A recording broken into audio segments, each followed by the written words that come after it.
área que eu vou ter que trabalhar aqui com o meu paciente, eu falei de 3 áreas que a gente está entendendo como caminho para a cura, é a área emocional, é o campo emocional, e para isso eu vou trabalhar com os traumas conscientes.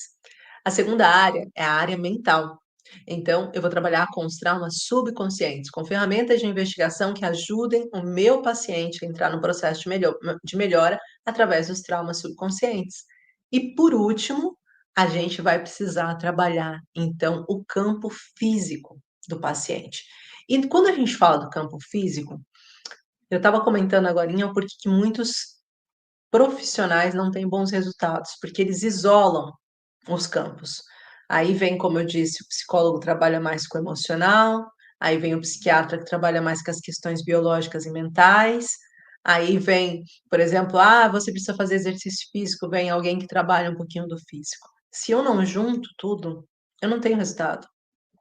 Se eu não consigo entender que tudo isso tem que andar junto o tempo todo, eu não tenho resultado. Porque o paciente tratando o emocional, mas a mente dele continua com os mesmos padrões, os mesmos pensamentos, o que que vai acontecer? Ele vai regredir, ele vai voltar a sentir aquela dor. E se o corpo dele guardou essa memória, como eu estava dizendo, o corpo é memória, se o corpo desse paciente guardou essa memória, vai acontecer igual. O meu corpo guardou essa memória. Então, se o meu corpo guardou essa memória, o que que vai acontecer no momento em que meu corpo, com aquela memória guardada, sabe que sempre que alguém fala para mim muito agressivamente, dá-me dor de barriga, ele vai ter dor de barriga, ele vai ter diarreia. E o que que nós precisamos então?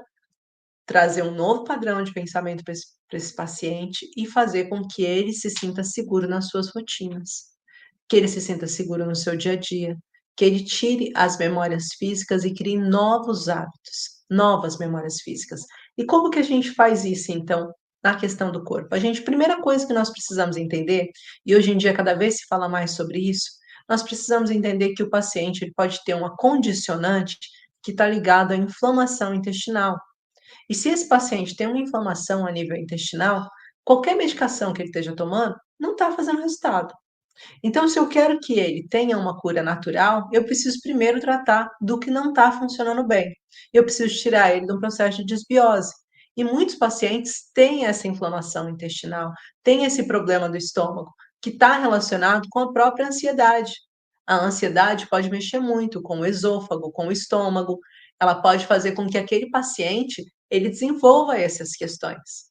Por quê? Porque o ruminamento dos conflitos, quanto mais eu não consigo resolver uma coisa, é o meu próprio intestino fica ali, trabalhando. O meu estômago, os ácidos do estômago vão lá, aí vira úlcera nervosa, aí vira gastrite. Por quê? Porque estou ali e não estou conseguindo digerir aquela situação que eu tenho. Então, quando a gente consegue compreender isso, a gente primeiro precisa conseguir limpar esse paciente, ajudar esse paciente a ter uma melhora. Por isso que eu sempre falo, né? Quando a gente fez a formação, quando nós criamos a nossa formação, que é a formação Biomicrohertz, terapeuta Biomicrohertz, a gente pensou em tudo que era muito essencial para um terapeuta se sentir preparado para atender um paciente e trazer o mesmo resultado que eu trazia. E a partir daí eu falei, tem que ter um módulo só falando de novos hábitos, mudança de hábito, de intestino, ele tem que entender de microbiota, ele tem que entender de tudo isso. Então, a gente vai aprendendo várias outras coisas que a gente nem pensava ser necessário, mas são necessárias. Para você ser um terapeuta especialista, você tem que saber tudo que pode provocar ansiedade no seu paciente, tudo que pode provocar depressão no seu paciente e o que coloca ele lá. Então, a gente tem que conseguir trabalhar o campo do corpo físico também.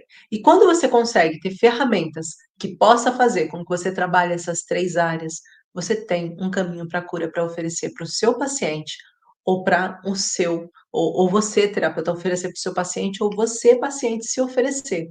Como eu costumo dizer, né, é muito importante também a gente, nos dias de hoje, onde o mundo está contaminado com ansiedade e depressão, vou falar contaminação, porque parece até que a gente está vivendo num lugar em que esbarra em uma pessoa, ela tem ansiedade, esbarra em outra, tem depressão, parece que está passando, né? Não é por isso. Nós estamos passando por várias fases emocionais difíceis, mas para além disso, há vários outros agravantes. Eu não vou falar disso aqui hoje nessa live, mas o fato é que num mundo em que está tão contaminado, um mundo em que está tão cheio de pacientes com ansiedade e depressão, A gente precisa ter essa ferramenta para a gente curar. A gente precisa ter essa ferramenta para se autocurar, para curar as pessoas da nossa casa. Então, é essencial que você que esteja aqui hoje entenda que esse compromisso é com a sua vida em primeiro lugar, né? Tanto que eu costumo dizer para os terapeutas que passam pela formação, eu digo sempre: a cura começa em você. E você precisa entender que você precisa ser curado para ser um curador. Então, é obrigatório a gente olhar para os nossos traumas. E muitos deles entravam pensando que já estava com tudo resolvido, que não tinha trauma nenhum.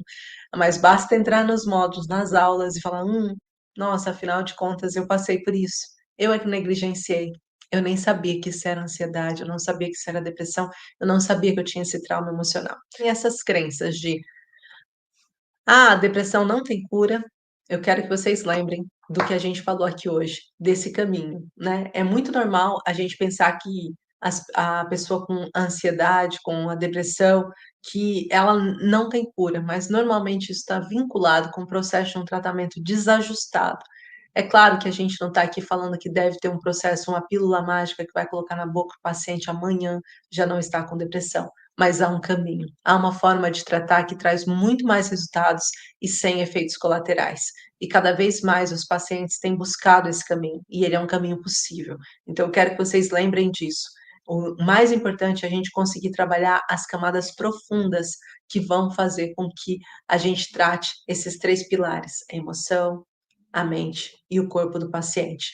Quando as pessoas também me perguntam, muitas pessoas me perguntam se os resultados eles demoram, e eu posso dizer para vocês que demoram menos tempo para você ter resultado dentro desse tipo de tratamento, né, dentro do tratamento biomicrohertz, demora menos tempo para você ter resultado do que até quando você vai fazer um processo medicamentoso, que às vezes as 2, 3, 4 primeiras semanas, o remédio ainda está fazendo efeitos colaterais em você, até você conseguir chegar na dosagem ideal para começar a trazer estabilidade. E lembrando também que a medicação é um pensa higiênico. Ele tá ali só para fazer de contas que tá tratando, mas não tá tratando. Penso rápido, gente, penso higiênico não, penso rápido, tá. Então, o objetivo é anestesiar, mas não tratar. E isso é uma coisa muito importante a gente entender, porque há um progresso e sempre que a gente faz o tratamento, né, eu faço um tratamento em 3 atendimentos, e no primeiro a gente já vê a melhora do paciente, a gente já vê ele melhorando em várias áreas, e isso é possível, extremamente possível. A terceira coisa que eu quero aqui falar para você é, muitas pessoas têm medo de ser um terapeuta e trabalhar com depressão, porque pensa que tristeza é difícil de tratar, que tristeza é uma coisa que aquele paciente, ele se vitimiza, ele se coloca num lugar de não consigo sair dali. Não é verdade.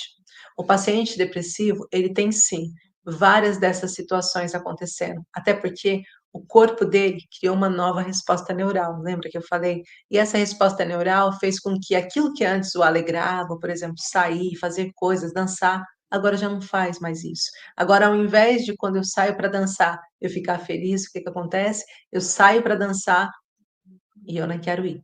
E eu estou triste, porque eu libero o hormônio contrário, porque eu tenho uma nova resposta emocional, mental e física no meu corpo.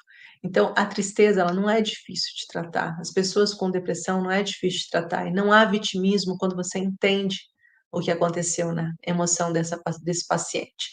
Se você conseguir identificar a emoção raiz, você vai conseguir ajudar esse paciente a sair desse lugar de dor. E sim, ele pode talvez ter mais defesas, mas você também terá muito mais resultados quando você conseguir olhar de fato um paciente depressivo, tá bom? Então